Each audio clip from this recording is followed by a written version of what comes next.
Here's some random facts about Datsuns that people don't understand, that don't know, never knew, and never will unless they talk to someone like me and or I've done this a million times.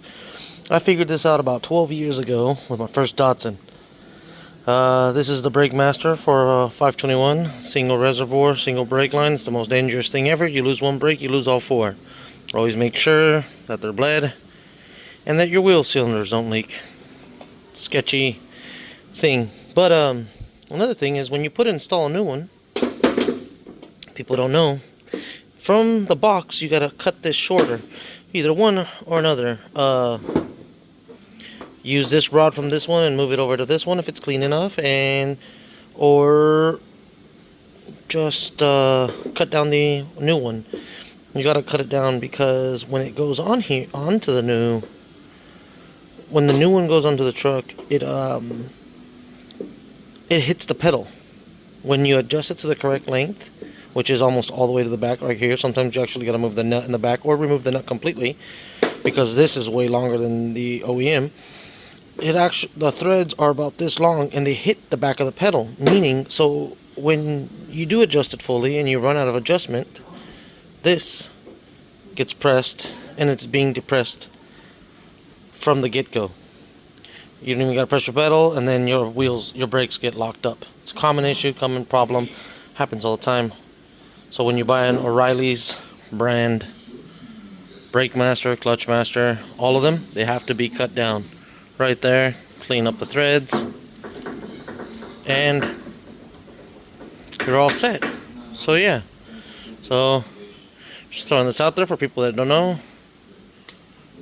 Cut that off. Take this off completely, leave the nut on there, cut that off, use the nut to chase it if you mess up the threads a little bit, or throw a thread chaser to begin with all the way at the back and then clean it up on the way out. I'll show maybe a picture or a video. Maybe if I could attach two videos, I'll throw on two videos to show exactly how it hits before it even moves.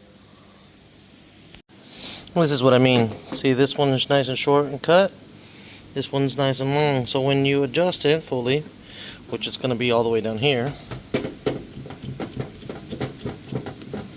this is so close that it hits the pedal. I'll throw a video of it installed. I'll install it just to show you guys what I'm talking about. I know this video kind of sucks. Might be able to do it some other way.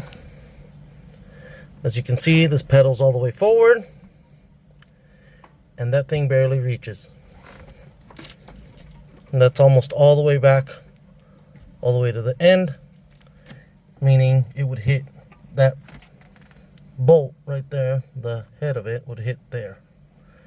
So the next big thing, like I said, trim it down and you're set. Well, here's an easier way. Here's a brake pedal. See what I mean? This is how far back it's going to be needing to fit perfectly on the 521, and can't even get the pin in. So what you do is you cut that top part off a little bit, shorten this fucker back. Excuse the language, I gotta be better with that, but yeah, you gotta cut right here and then it'll fit, and then you have some adjustment left and you're all set. That's just a little tech tip for you guys. Hopefully I can get them all in one video, but yeah.